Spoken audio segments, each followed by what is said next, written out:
Get ready for your daily dose of WordPress and web development tips, tricks, and insights to help you find success with WordPress. You're listening to WP the Podcast with your hosts, David Blackman Hey everybody, and Tim welcome Streifler. to another episode of WP the Podcast, brought to you by WP Gear.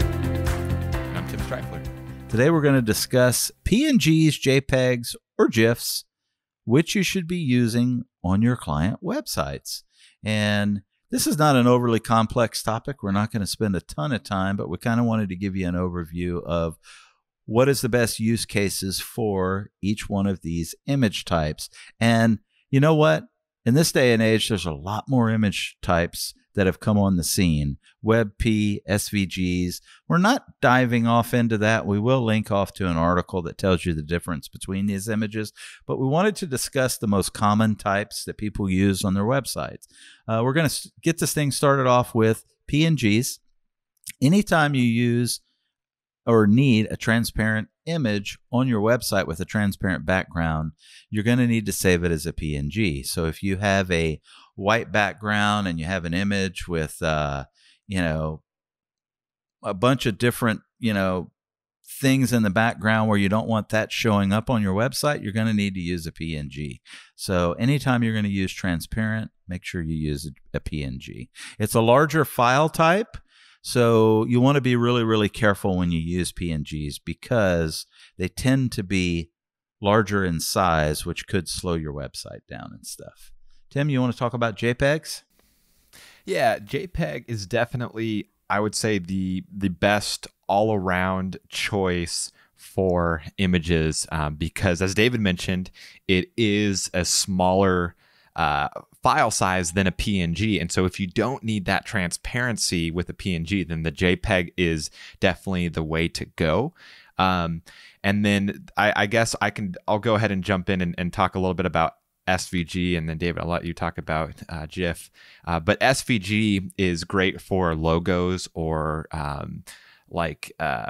icons. I was blanking there for a second. SVG stands for Scalable Vector Graphic. And so essentially it uses math calculations and everything to automatically scale as needed. And so it can be really small because it's not an image per se. It's more of a math problem within your browser of what it should look like and what the dimensions are and stuff. And then in real time, it's basically creating it.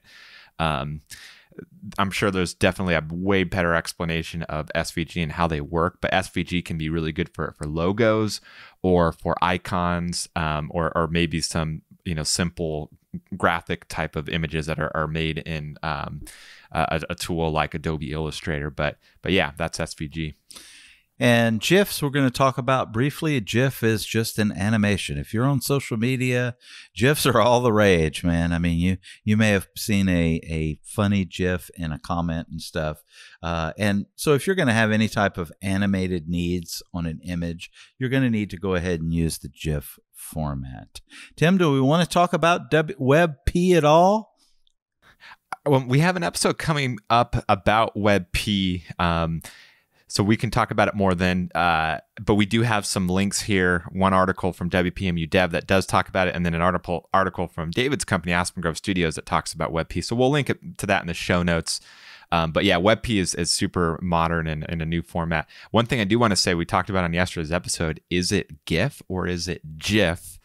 And I think most people say GIF. David and I both agreed that we say GIF. And I don't think there's necessarily a wrong one. However, GIF stands for Graphic Interchange Format. So the G, graphic, that would imply that it should be pronounced GIF. But really, it's up to you. It's kind of like the niche debate. They're both right. What do you think it is? Kind of thing.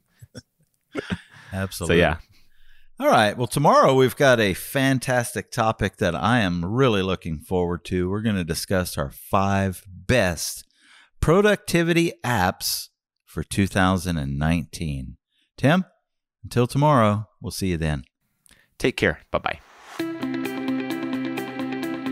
We've come to the end of today's episode of WP the Podcast. Join us tomorrow for more daily tips and strategies designed to help you run your WordPress business toward success. Remember to subscribe to WP the Podcast so you can stay up to date with each episode. And don't forget to rate and review us. We'll see you again tomorrow right here on WP the Podcast.